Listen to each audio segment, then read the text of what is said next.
মাদারীপুর সদর উপজেলা নির্বাচনের আরও খবর নিয়ে আমাদের সাথে যোগ দিচ্ছেন সহকর্মী শাহনাজ শারমিন। শাহনাজ, ভোট গণনা শেষ হতে আর কি রকম সময় লাগতে পারে জানাবেন, এবং খবরে যেমনটি বলছিলাম যে সকালে একটি সংঘর্ষের ঘটনা ঘটেছে, এখন পরিস্থিতি কেমন দেখছেন?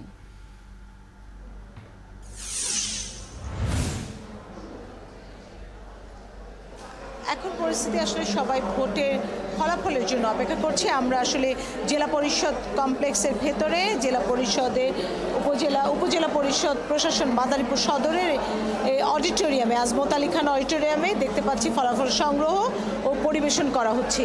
এই মুহূর্ত পর্যন্ত সময় আরও লাগবে, কারণ 117টি কেন্দ্রের মধ্যে 16টি কেন্দ্রের বেসরকারি ফলাফল এখন পর্যন্ত ঘোষণা করা হয়েছে, আমাদের হাতে এসে পৌঁছেছে। তাতে দেখা যাচ্ছে মোটরসাইকেল প্রতীকের পাভিলুর রহমান শফিক পেয়েছেন 7,491 ভোট, আর মোহাম্মদ আসিফুর রহমান খান আনারস প্রতীকে পেয়েছেন 8,429 ভোট।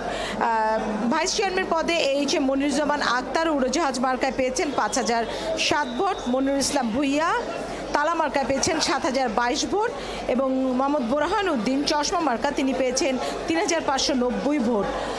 এবং 5 জন ভাইস চেয়ারের মধ্যে এগিয়ে রয়েছেন ফুটবল প্রতীক নিয়ে ফারজানা নাজদিন 3,523 ভোট।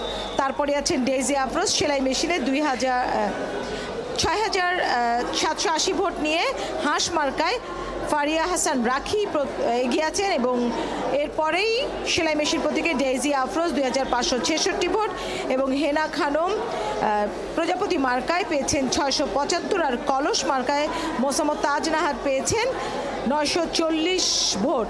এই উপজেলায় 3,22,426 জন ভোটার আছে, এবং কেন্দ্র আমি আগেই বলেছি 117টি কেন্দ্রে সকাল 8টা থেকে বিকেল 4টা পর্যন্ত বিরতিহীনভাবে ভোট গ্রহণ করা হয়েছে। এই মুহূর্তে আরও একটি কেন্দ্রের ফলাফল ঘোষণা করা হচ্ছে। 17টি কেন্দ্রের ফলাফল ঘোষণা করলেও আরও 100টি কেন্দ্রের ফলাফল আসবে, তবে ফলাফল দ্রুতই আসছে।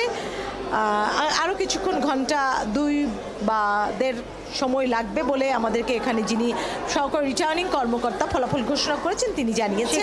এবং আমরা পরবর্তী সংবাদ সংযোগে আপনার কাছ থেকে পূর্ণ ফলাফল জানতে পারবো। অনেক ধন্যবাদ। দর্শক, মাদারীপুর সদর উপজেলায় ভোট গণনা শেষে ফলাফল জানানো হচ্ছে, জানাচ্ছিলেন সহকর্মী শাহনাজ শারমিন।